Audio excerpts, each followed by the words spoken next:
Every nation reaches a point in its history where it is beneficial to look back and draw from the past to foster aspirations for a brighter future. The Makati Island, located in Janjangbureh in the Central River region of the Gambia, was founded in 1823 as a British colony and a vibrant multicultural trade center. Today, it is a popular tourist destination known for its lush green vegetation, sparkling waters, and picturesque villages.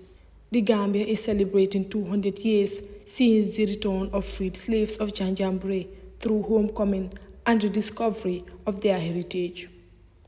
The festival is a fusion of cultural, traditional, and historical heritage aimed to unify and build tolerance among the people of Janjangbureh.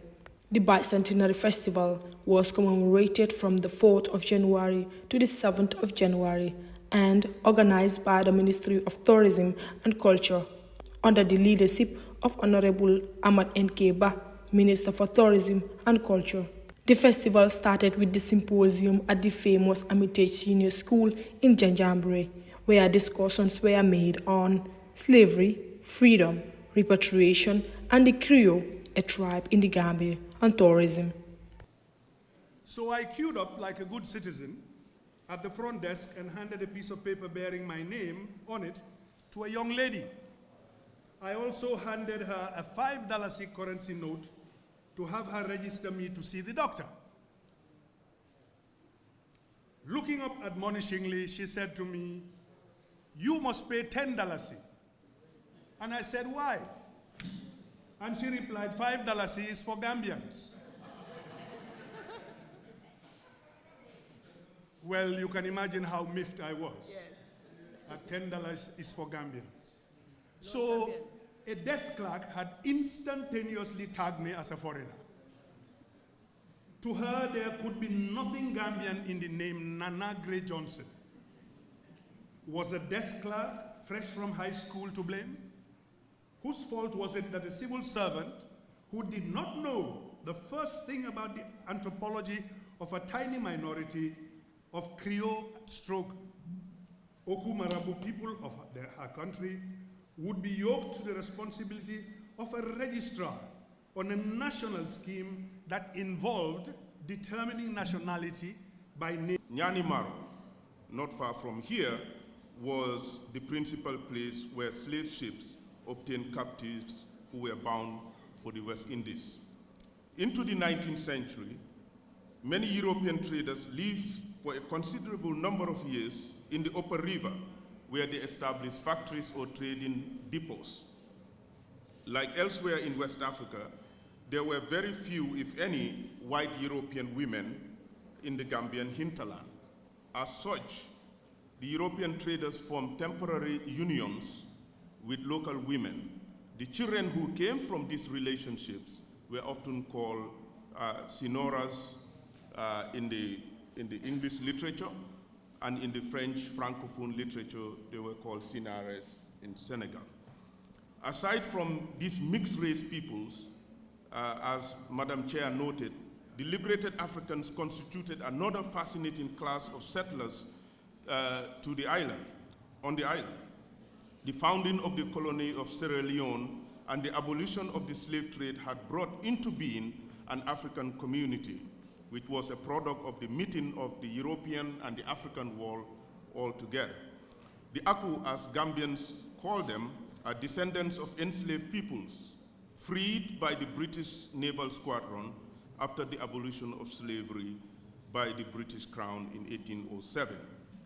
It's because I had a DNA test. And according to my DNA, I come from the Gambia.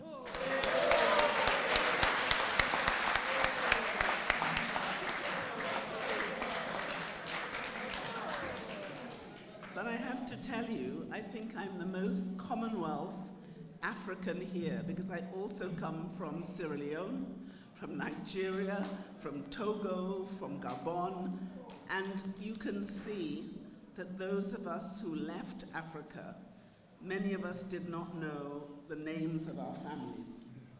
We didn't know where we came from. And although I can trace my history on 3 sides of my family back to more than 800 years, the part of me that you see, which is so clear with your eye, is a part of me about which I knew almost nothing.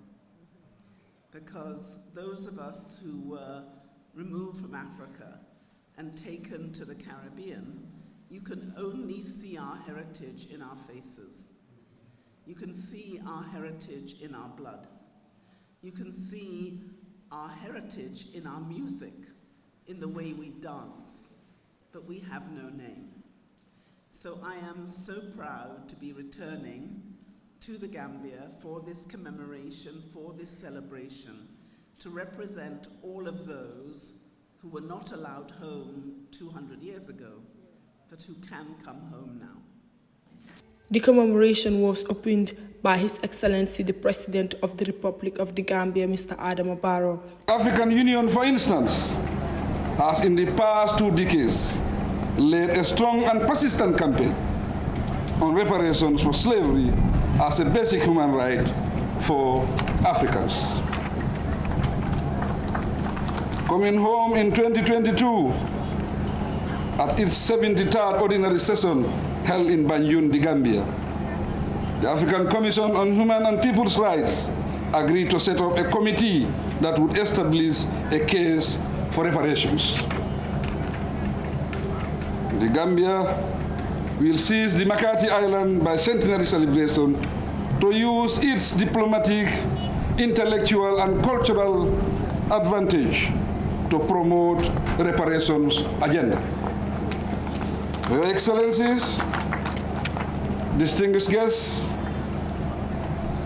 last October, I observed that it is rewarding for a nation to reflect on the past in order to chart the way forward for a better future. For this reason, my cabinet worked closely with the National Organizing Committee, stakeholders, and the communities of the area to hold this grand commemoration. Hosted by Honorable Ahmad Nkeba, the Minister for Tourism and Culture. Let me just give you a brief history where this whole event started. I was invited to a program in Le Côte d'Ivoire as far back as 2017 by the Ivorian government, and I attended one of their programs that related to slavery. And indeed, from there I felt very much impressed, and I was convinced that we should have a program like this nature to celebrate the return of slaves in Janjangbureh, since the one of Banjul escaped us, because the one of Banjul was going to be 1816, and in the year 2016 there was the political impasse, there was elections, we couldn't have it. But again, this time around we felt the Janjangbureh one will not escape us.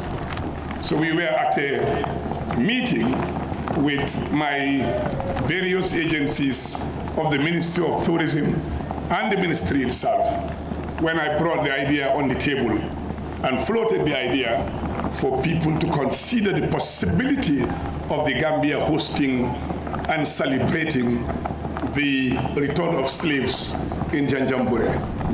At the time, we have Kodu Jabang Sagor, who was the permanent secretary, who indeed welcomed and accepted the idea and became a champion of the idea, together with Hasum Sise, Abubakar Kamara, and Mr. Dauda Nyang. We agreed that it's doable and we could do it. We started the work and we saw how very much committed they were. Mr. Mamadi Damfa, who was then Deputy Permanent Secretary, also followed suit with his Permanent Secretary, that was Kodu Jabang. It was Kodu Jabang who actually selected, with Hasum Sise, the members of this organizing committee. Followed by the Senegalese Prime Minister, Mr. Amadou Ba, to strengthen the bond between Senegal and the Gambia.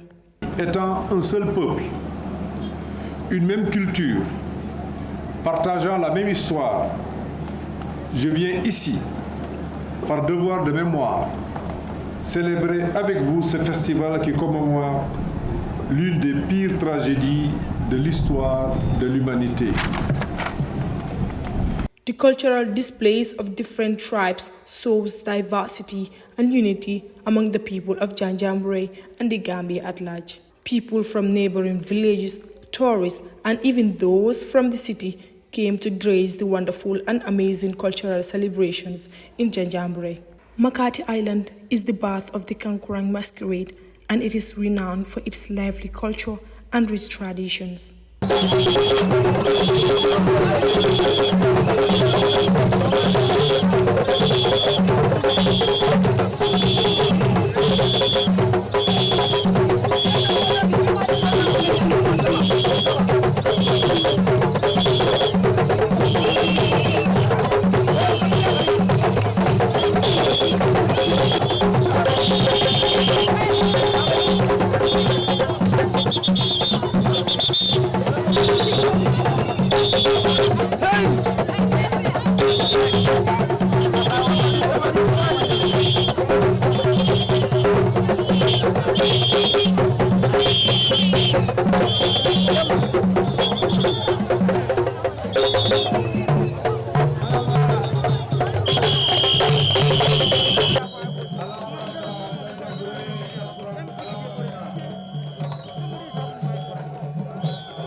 The festival is to celebrate the Bicentary, strengthening cultural revival and building a robust tourism product.